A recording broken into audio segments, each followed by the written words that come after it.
Guys everybody, അപ്പോൾ ഞങ്ങൾ ഇന്ന് ഞങ്ങളുടെ സുഹൃത്തായ ഞങ്ങളുടെ സിസ്റ്ററായ ജാംജൂമിന്റെ വളകാപ്പ് മഞ്ചൾ കുങ്കുമം. അപ്പൊ അതിന് നല്ല മുണ്ടൊക്കെ എടുത്തിട്ട് വരാൻ പറഞ്ഞു. അപ്പൊ മുണ്ടൊക്കെ നല്ല വൃത്തിക്ക് എടുത്തിട്ടുണ്ട്.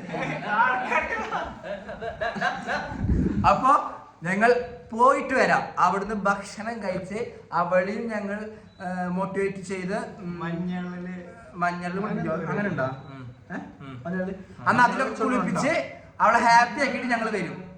ഓക്കെ രാശിയ എന്തൊക്കെയല്ലോ. പിന്നെ വെച്ച് കഴിഞ്ഞാല് ഇങ്ങനത്തെ കാര്യങ്ങൾക്ക് പോകുമ്പോൾ നമ്മൾ എന്ത് ചെയ്യണം, ഒരു സേഫ്റ്റിക്ക് വേണ്ടി സുന്ദരന്മാരായിട്ട് പോകണം. അങ്ങനെ ഞങ്ങൾ DD ഫ്ലാറ്റിലേക്ക് എത്തി. ബാക്കി എല്ലാവരും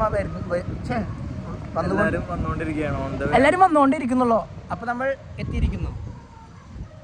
ഞങ്ങളെ കണ്ടിട്ട് ഇനി അവൾക്ക് ഭയങ്കര സന്തോഷമാവോ എന്താവും എക്സൈറ്റ്മെന്റ് ആവോ നമുക്ക് നോക്കാം. ഇതിനൊക്കെ എന്തായാലും നമുക്ക് നോക്കാം. അപ്പൊ നമ്മളിവിടെ എത്തിയിട്ടുണ്ട്. അങ്ങനെ 2 തെണ്ടികൾ വന്നു. 2 തെണ്ടികൾ നിന്നെ ഇതിൽ കാണിച്ചിട്ടേ ഞങ്ങൾ പോവുള്ളോ. നീ എന്തിനാ ഇങ്ങോട്ട് വന്നേക്കണ്? എന്നെ ഞങ്ങളായിട്ട് സംസാരിക്കാണ്ട് പിന്നെ നീ എന്തിനാ വന്നേക്കണ ഇവിടെ? സംസാരിക്കാൻ താല്പര്യം എന്താ? അപ്പൊ നമ്മുടെ ജാംജൂമിന്റെ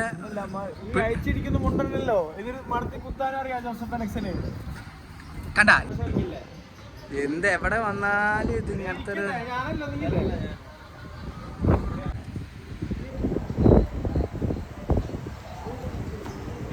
പ്രത്യേകത എന്ന് വെച്ച് കഴിഞ്ഞാൽ ഈ ഫ്ലാറ്റിൻ്റെ ഉള്ളിൽ കാണുന്നൊരു സംഭവമാണ് കേട്ടോ ഇത്. ഇതിൻ്റെ മുകളിൽ നിന്ന് കഴിഞ്ഞ് കഴിഞ്ഞാൽ ഈ ഫ്ലാറ്റ് മൊത്തം കാണാം, മൊത്തം കാണാം. പിന്നെ ഇതിൽ എന്ന് വെച്ച് കഴിഞ്ഞാൽ നമുക്ക് ഇത് തിരിച്ച് ഞങ്ങൾ ഇത് യെസ് ഇത് ഞങ്ങൾ കഷ്ടപ്പെട്ട് ഉണ്ടാക്കി ഒരു വഞ്ചിയാണ്. 25 പേർക്ക് ഇതിൽ പോവാം. 25 പേർക്ക് ഇതിൽ കയറിയിട്ട് സുഖമായിട്ട് പോവാന്നുള്ള ഒരു ഇതിലാണ് നിൽക്കുന്നത്. അതേപോലെ മത്സ്യങ്ങൾ എന്ത് രസമായിട്ടാണ് വരച്ച് വെച്ചേക്കണ്. അയ്യോ എന്ത് രസമായിട്ടാ വരച്ച് വെച്ചേക്കണ്. ശരിക്കും ഇപ്പൊ ഇന്ന് നമ്മളിവിടെ വന്നത് എന്തിനാന്ന് പോലും നമ്മുടെ ജിഷ്ണുവിനെ നമ്മളോട് നിങ്ങൾക്ക് അത് കാണണോ പറ്റിയാൻ ചോദിക്കാം. ജിഷ്ണു എന്തിനാ നമ്മൾ ഇന്നിവിടെ വന്നത്? എടാ ഇതൊക്കെ 2-3 വട്ടം പറഞ്ഞതാ.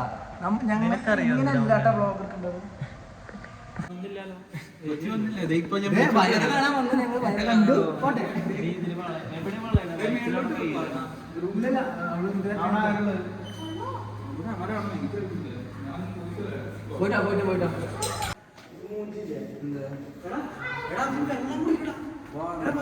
വെള്ളം കുടിക്കും.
ജംജൂസ് അങ്ങനെ ഒരു അമ്മയാൻ പോണല്ലേ?